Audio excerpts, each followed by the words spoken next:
Om Swastiastu, Assalamualaikum warahmatullahi wabarakatuh. Shalom, nama budaya, salam kebajikan, dan salam sejahtera untuk kita semua.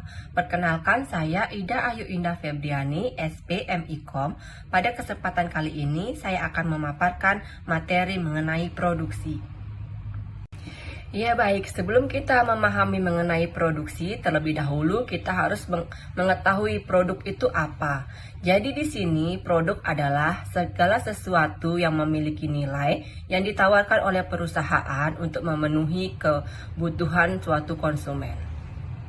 Jadi di sini produk yang dihasilkan oleh perusahaan memiliki ciri khas tertentu yang dihasilkan oleh perusahaan itu sendiri. Jadi setiap perusahaan memiliki produk yang berbeda-beda jenisnya. Ya, produk merupakan salah satu kunci dari keberhasilan suatu perusahaan, di mana produk juga dapat sebagai level dari perusahaan. Perusahaan yang dapat menghasilkan produk yang bagus akan diberikan level perusahaan yang profesional dan mapan. Dan produk juga dapat dikatakan sebagai perwakilan dari perusahaan, di mana perusahaan yang mampu memproduksi produk yang berkualitas akan memiliki penilaian yang bagus terhadap perusahaan itu sendiri. Ya, jadi di sini perusahaan tidak hanya menghasilkan produk yang bermutu saja, tetapi perusahaan harus juga dapat menghasilkan produk yang memenuhi kebutuhan dan keinginan suatu konsumen.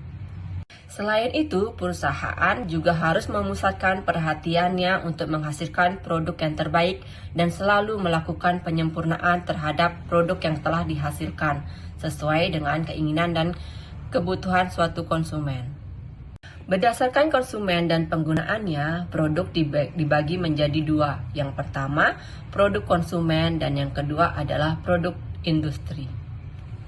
Ya baik, untuk produk konsumen dan produk industri, silahkan Kak teman-teman semua tulis di kolom komentar di Google Classroom ya. Saya ingin mengetahui produk konsumen dan industri apa yang pernah teman-teman semua gunakan. Ya, setelah kita mengetahui pengertian dari produk dan jenis-jenis produk, selanjutnya kita akan membahas mengenai produksi. Jadi di sini kegiatan produksi adalah kegiatan yang memiliki peran yang penting dalam perusahaan, di mana tanpa adanya produksi maka perusahaan tidak dapat menghasilkan produk yang akan ditawarkan kepada konsumen.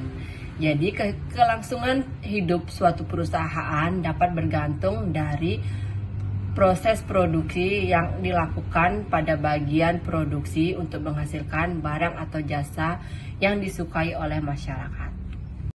Ya, ada pun beberapa faktor yang perlu diperhatikan dalam produksi. Yang pertama, waktu pengiriman, di mana pengiriman yang tepat waktu akan membuat pelanggan merasa puas terhadap kecepatan pengiriman. Yang kedua, kualitas. Untuk menjaga kepercayaan pelanggan, perusahaan harus memproduksi produk yang sesuai dengan harapan dari suatu konsumen itu. Dan yang ketiga yaitu harga. Perusahaan harus mampu menawarkan harga yang adil dan wajar agar pelanggan merasa puas dengan nilai yang telah mereka keluarkan untuk menghasilkan produk yang akan diterima. Proses produksi dibagi menjadi dua. Yang pertama, produksi terus-menerus, dan yang kedua adalah produksi terputus-putus.